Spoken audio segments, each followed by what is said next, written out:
1954, Warner Brothers unleashed something no one had ever seen before: giant radioactive ants crawling out of the desert to terrorize America. Them wasn't just another monster flick, it was the very first big bug movie, and it set the tone for a whole decade of atomic age nightmares. But here's the twist. This film almost bombed before it even hit theaters. John Wayne got involved in a way that changed TV history, and the creatures were built by an army of technicians operating 12-ton mechanical nightmares. The studio thought it would fail. Critics expected a disaster. Instead, it became one of the most influential monster films of all time, earning an Oscar nomination and grossing more money than anyone imagined possible. These are 16 shocking facts about the movie that changed everything. Before we dive into the nest, make sure you hit that subscribe button. We're uncovering Hollywood's strangest secrets, and you won't want to miss what's coming next. Trust me, some of these facts will blow your mind. Number 16. The sewer scenes almost drowned the production. Filming in the Los Angeles storm drains created unexpected problems nobody saw coming. The massive ant puppets barely fit through the tunnels, and getting them into position required hours of careful maneuvering. The enclosed space amplified every mechanical noise they made, turning the underground set into an echo chamber of grinding gears and hydraulic hisses. Actors had to shout their lines over the grinding gears, and the audio team spent weeks in post-production trying to clean it all up. Director Gordon Douglas later admitted he'd never worked in more difficult conditions, and several crew members developed claustrophobia from spending long hours in the cramped, dark tunnels. Even worse, a sudden rainstorm nearly flooded the set mid-shoot, forcing the crew to evacuate with their expensive puppet still stuck underground. Water started pouring through the drainage system, and for a terrifying moment, it looked like they might lose one of their most valuable props. They spent the next day fishing it out with ropes and prayers, and the puppet had to be completely dried out and repaired before filming could continue. It was a nightmare that almost destroyed the entire production. The crew joked that fighting real ants would have been easier than dealing with the mechanical ones in those sewers. Number 15. Pop culture legacy. For a movie about oversized ants, them left giant footprints across pop culture that are still visible today. Its influence rippled through decades of monster cinema, inspiring films like Tarantula, The Black Scorpion, and The Deadly Mantis. Every giant creature feature that followed owed something to them, whether it was the delayed monster reveal, the military involvement, or the atomic age warnings woven into the story. The film proved that B-movie concepts could be elevated with strong acting, intelligent writing, and genuine suspense. It also carried an audio Easter egg that would become legendary: the Wilhelm scream, a stock sound effect used in them that went on to appear in Star Wars, Indiana Jones, and countless blockbusters. Sound designers discovered that this particular scream had the perfect pitch and duration for action sequences, and it became one of Hollywood's most reused audio clips. Even video games paid tribute. In Fallout 3, a side quest called Those features giant mutated ants in a clear nod to the 1954 classic. The quest even includes references to specific scenes from the original film, showing just how deeply them burrowed into popular culture. From Saturday matinee creature features to modern sci-fi, the DNA of them is everywhere. Its mix of Cold War anxiety, practical monster magic, and old-school suspense became a template that others would copy, but never quite surpass. Filmmakers studied how them built tension, how it balanced human drama with monster action, and how it delivered social commentary without being preachy. The ants may be gone, but their influence still crawls through our entertainment. Number 14. The ant sounds drove dogs crazy. Those eerie, high-pitched screeches weren't just unsettling to humans. During test screenings, theater owners reported that dogs in the neighborhood would start howling whenever the ants appeared on screen. The mixed bird calls hit frequencies that apparently triggered canine panic responses, tapping into some primal fear that even animals couldn't ignore. Some drive-in theaters even had to post warnings for people bringing their pets, advising them to leave dogs at home or risk dealing with agitated animals throughout the screening. The sound designers had mixed together the calls of tree frogs, hooded warblers, wood thrushes, and even a red-bellied woodpecker. Blended and distorted, they created something both natural and alien, a sound that felt alive but impossible to place. It was brilliant sound design that predated modern digital audio techniques by decades. The team recorded hours of nature sounds and then experimented with different combinations, speeds, and filters until they found the perfect nightmare blend. It was so effective that the same recordings popped up in other films for years after, becoming a hidden piece of Hollywood's monster soundscape. Sound editors would request the ant sounds from them specifically, knowing they had something special. The ants didn't roar like Godzilla or shriek like typical movie monsters. They screamed, and even animals couldn't handle it. That biological authenticity, twisted just enough to feel wrong, made the sounds unforgettable. Number 13. The Girl Who Couldn't Scream. Remember that traumatized little girl in the opening scenes? The one who could barely speak and had that thousand-yard stare? That was child actress Sandy Desher, and her haunting performance almost didn't happen. The director needed her to look genuinely terrified, shell-shocked from witnessing something no child should ever see. But no matter what they tried, she kept smiling between takes. She was a happy kid on a movie set, having fun despite the grim material. Finally, someone had the idea to tell her the ants were real and might escape from the soundstage. They pointed to the massive puppet looming in the shadows and suggested it could break free at any moment. The look of pure terror that followed? That's what made it into the film. Her eyes went wide, her body went rigid, and suddenly the performance clicked into place. Sometimes the best acting comes from genuine fear, even if that fear is based on a harmless lie. For the first half hour, the film plays like a straight murder mystery. Desert patrols stumble across wrecked homes, missing people, and this one traumatized little girl who can barely speak. The audience is left in the dark, piecing together clues just like the characters. Desert's performance anchors those early scenes, making the horror feel real before we even see the monsters. Her silence speaks volumes, and when she finally screams the word "them," it's one of the most chilling moments in the entire film. Number 12. Studio Doubts, Big Payoff. When Them was in production, Warner Brothers didn't expect much. Studio head Jack Warner reportedly predicted the movie would flop, calling it a waste of resources that could have gone to more respectable projects. After all, who would pay to watch a film about giant ants? At best, they thought it would be another cheap matinee filler to cash in on kids looking for thrills on Saturday afternoons. The film was made on a modest budget, and the marketing push was limited compared to the studio's more prestigious titles like A Star is Born and The Caine Mutiny. But when Them hit theaters in June 1954, it shocked everyone. Instead of fading away after a week or two, it kept pulling in crowds. Word of mouth spread like wildfire. People who'd seen it told their friends, who told their friends, and suddenly the giant ant movie was the talk of the summer. It pulled in more than $2.2 million worldwide, becoming Warner Brothers' highest-grossing film of the year. What was meant to be a quirky little monster movie turned into a bona fide hit, beating out far more serious productions with much bigger budgets. Even critics were impressed, calling it one of the best science fiction thrillers of its time. The New York Times praised its intelligence and restraint, noting that it treated its ridiculous premise with surprising seriousness. The ants Warner Brothers thought would bomb ended up crawling straight to the bank, proving that audiences were hungry for smart, well-made genre films. Number 11. The Cold War subtext was intentional. While the film worked as pure monster entertainment, the atomic age warnings weren't subtle if you were paying attention. The filmmakers deliberately drew parallels between the ants and Cold War fears about communist infiltration and nuclear annihilation. Giant insects breeding in secret, spreading across the country, threatening American cities. It was a perfect metaphor for 1950s paranoia about hidden enemies and the consequences of scientific advancement. After the ants are finally destroyed in the sewers, Dr. Medford delivers a chilling line that hammers home the message. When man entered the atomic age, he opened a door into a new world. What we'll eventually find in that new world, nobody can predict. It's not just about bugs, it's about humanity playing with forces it doesn't understand and can't control. The film worked because it tapped into genuine anxieties without getting preachy about it. The message was there for those who wanted to think deeper, but the movie never stopped being entertaining. The real monster wasn't the bugs, it was the bomb. Them arrived at a moment when Americans were building fallout shelters, practicing duck and cover drills, and watching atomic test footage on television. The film channeled that fear into a monster you could see and fight, giving audiences a cathartic release while also serving as a warning about technological hubris. Number 10. The Scientist Who Knew Too Much. Dr. Harold Medford wasn't just a fictional character spouting movie science nonsense. The screenwriters actually consulted with real entomologists to make sure the ant biology wasn't completely ridiculous. They spent weeks researching ant behavior, colony structures, and reproductive cycles. They learned that queen ants really do establish new colonies by flying away during nuptial flights, and that ant communication involves chemical signals called pheromones. While they took creative liberties with the size and the whole radioactive mutation angle, the basic behavior of the giant ants was rooted in actual insect science. It gave the horror a foundation of truth that made it even creepier. When Dr. Medford explains ant biology, he's not wrong, he's just scaling up. The way the queens fly off to establish new colonies, the way worker ants defend the nest, the way they communicate through chemical signals, all of that is real. Edmund Gwenn, the same actor who melted hearts as Santa Claus in Miracle on 34th Street, showed up as the wise old scientist.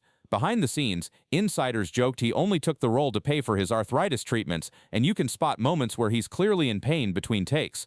Yet he brings such warmth and authority to the role that you believe every word he says, even when he's talking about impossible monster ants. Number 9. The theatrical re-release changed history. When Them was re-released in the 1960s during the height of atomic testing debates, it found a whole new audience and took on a completely different meaning. College students and anti-nuclear activists adopted it as an unofficial warning film about the dangers of radiation and military experimentation. What had been Saturday matinee entertainment became countercultural commentary, screened at protests and discussed in political circles. The movie's message about humanity tampering with nature resonated even more powerfully a decade later, proving that great monster movies are really about the era that creates them. By the 1960s, people had seen the real-world consequences of nuclear testing, from cancer clusters near test sites to environmental contamination. Them stopped being science fiction and started feeling like prophecy. In 1955, the film was nominated for an Academy Award for Best Special Effects, an incredible honor for a giant bug movie that the studio had no faith in. The practical ants, the flamethrower battles, and the eerie desert sequences had impressed not just audiences, but also the industry itself. The ants may have lost the statue to Disney's lavish 20,000 Leagues Under the Sea, a film with a much bigger budget and far grander reputation, but they won something more important. They won respect for the entire science fiction genre. Number 8. John Wayne's big recommendation. Sometimes the impact of a movie reaches far beyond the screen in ways nobody expects.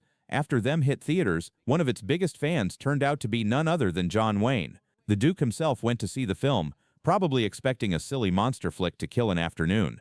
Instead, he was blown away by James Arness's performance as the tough FBI agent Robert Graham.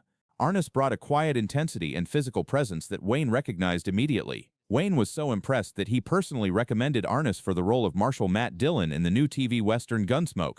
That casting decision would define Arness's career as he went on to star in the series for 20 years, becoming one of television's most iconic cowboys and one of the most recognizable faces on American TV. Without Wayne's endorsement, who knows if Arness would have gotten the part. In a strange twist, giant ants had indirectly helped launch one of the longest-running shows in TV history. James Arness, who played the FBI agent, had already terrified audiences as the alien in The Thing from Another World just a few years earlier.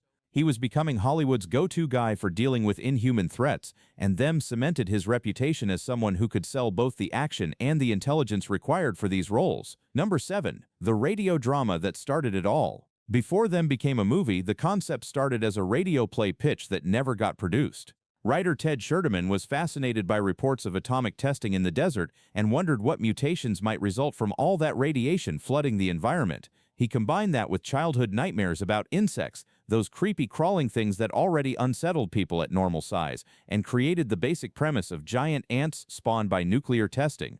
When he brought it to Warner Brothers, they immediately saw its potential. What couldn't work on radio, where you can't show the monsters, became perfect for the silver screen. Visual horror needed visual monsters. The original plan was actually to shoot it in full color and 3D, the big Hollywood gimmicks of the time that were supposed to save theaters from the threat of television.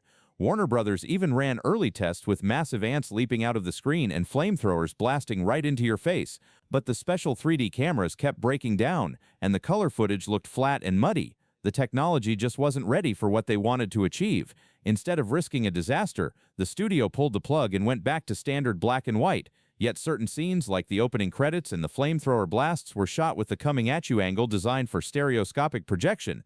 Even today, those shots feel oddly dramatic in a movie that otherwise plays it straight. Number 6. Behind the Bug Eyes. The true stars of Them weren't the actors. They were the ants. But these weren't just rubber costumes or miniatures shot with forced perspective tricks. The production built 2 enormous full-scale ant puppets, each a mechanical nightmare of gears, levers, and pulleys that required constant maintenance and adjustment. One of them weighed nearly 12 tons and required a small army of technicians to operate, with people controlling different body parts like some bizarre insect puppet show. Painted a purplish-green hue with glowing red and blue eyes, the creatures looked terrifying under the harsh desert lighting. The color choice was deliberate, something alien and wrong that didn't exist in nature. To make the ants come alive, teams of operators controlled every twitch, the mandibles snapping, the antenna quivering, the heads turning just enough to seem menacing without revealing the mechanisms inside. A second partial ant body was mounted on a massive crane for close-up shots, giving the impression of a monster looming directly over the cast, ready to strike. It was clunky, loud, and incredibly hard to manage, but on screen it worked. For audiences in 1954, these lumbering giants were unlike anything they'd ever seen. The ants weren't real, but the fear they created definitely was. The weight and physicality of the puppets gave them a presence that CGI often struggles to match, even today. Number 5. Real weapons. Real veterans. Most monster movies rely on props and stage tricks, but them went a step further in pursuit of authenticity. When the script called for soldiers with flamethrowers, the production didn't settle for fakes or movie props that shot harmless gas. They used real World War II flamethrowers, heavy, dangerous weapons on loan from the U.S. Army that could actually incinerate things. And to make sure things looked authentic, the men wielding them weren't just actors pretending to know what they were doing. They were actual World War II combat veterans, hired specifically because they knew how to handle the gear safely and how to move like real soldiers. It added a raw edge of realism to the film that audiences could feel even if they couldn't articulate why. These weren't stunt performers waving around plastic props. They were men who had seen battle, who knew what it felt like to face something that wanted to kill you, now pointing fire at giant mechanical ants. The flames shooting straight at the camera didn't just look dramatic, they were real, and audiences could feel the danger in them. The heat radiating off the screen felt genuine, because it was. In a movie filled with puppets and sound effects, this choice gave the action sequences a surprising amount of grit. The firepower was no illusion. Number 4. Filming in a furnace. The desert scenes in them might look simple on screen, but they were absolute torture to film. Cast and crew were sent out to the Mojave Desert, where temperatures soared past 110 degrees Fahrenheit during the day. Now imagine trying to deliver your lines under that scorching sun, while dressed head to toe in heavy clothing that trapped every ounce of heat. Costume designers hadn't considered the climate when selecting wardrobes, focusing on how things looked rather than how they felt. Actress Joan Weldon later revealed that both she and Edmund Gwenn were forced to wear wool outfits during the shoot. Wool in triple-digit desert heat. It was borderline cruel. Gwen, already struggling with advanced arthritis that made every movement painful, needed help just to get off the set between takes. He'd collapse in the shade, requiring medical attention and cold compresses before he could continue. Yet despite the pain and exhaustion, he delivered a performance that gave the film its heart and authority. His warmth and intelligence made Dr. Medford believable, turning what could have been a stock scientist character into someone audiences genuinely cared about. For the cast of Them, the real monster wasn't the ants, it was the heat. Several crew members suffered heat exhaustion, and filming had to be rescheduled around the hottest parts of the day. It's a reminder that the magic of movies often comes at a brutal cost behind the scenes. Number 3. The sequel that almost happened. After Them became a hit, Warner Brothers immediately wanted a follow-up. Early scripts featured everything from giant spiders to mutated scorpions, but nothing captured the same magic. One rejected pitch involved the ants returning, having survived underground and evolved even further. Eventually, the studio gave up on a direct sequel and just made other big bug movies instead. The climax of Them features soldiers storming into the sewers of Los Angeles to wipe out the final colony. But that wasn't the original plan. Screenwriter George Yates first imagined the ending taking place in the subways of New York City. Later, another rewrite shifted the finale to a Santa Monica amusement park where roller coasters and carnival rides would frame the battle. Budget cuts forced them into the storm drains, but ironically, the sewers gave Them one of its most atmospheric sequences. Sometimes limitations don't kill creativity, they sharpen it. Number 2. Hollywood royalty in the desert. Them didn't just have giant ants, it had an all-star cast hiding in plain sight. And then there was Leonard Nimoy. Long before he became Mr. Spock, Nimoy had a blink and you'll miss it cameo as a young army sergeant. One of the most iconic sci-fi actors of all time, tucked away in a monster movie about ants. Looking back, Them feels like a bizarre meeting ground of Hollywood legends. Some on the rise, some paying the bills, all fighting bugs together in the California desert. If you saw the posters for Them back in 1954, you'd think the ants looked more like aliens than insects. The marketing showed monstrous bugs with cat-like, human-style eyes glaring out at the audience. Nobody really knows why the studio pushed this bizarre look, but one thing's clear, it grabbed attention. For kids passing theater lobbies, those glowing human-like eyes were impossible to ignore. The posters lied, but they sold tickets. Number 1. The ants took their sweet time. You'd think a movie about giant killer ants would show them right away, right? Nope. Them holds back the reveal for nearly 30 minutes. Most creature features of the 1950s splashed the monster across the screen early to grab kids in the theater seats. But Them leaned into suspense, trusting that anticipation would be more powerful than immediate gratification. By delaying the reveal, the eventual appearance of those enormous ants hit twice as hard. When they finally march out of the desert, it's not just a monster attack, it's the payoff to a carefully built mystery. By the time audiences finally saw the ants, they were hooked. Even though Them was stripped of its fancy 3D and color plans, the filmmakers still wanted something eye-catching. Against a stark black and white background, the word Them explodes in vivid red and blue. In the 1950s, this was a shocking effect, a jolt of color spliced right into a monochrome world. It was a warning in bold colors. Danger was coming. So which fact about Them surprised you the most? The real flamethrowers wielded by actual war veterans, John Wayne's unexpected role in launching Gunsmoke, or the production nightmare of ants that almost drowned in the sewers? Drop a comment below and let me know what blew your mind. And if you enjoyed diving into these Hollywood secrets, smash that like button and subscribe for more hidden stories from cinema's strangest corners. We've got deep dives coming on classic horror, sci-fi disasters, and the bizarre behind-the-scenes chaos that created your favorite films. Trust me, you won't want to miss what we're uncovering next.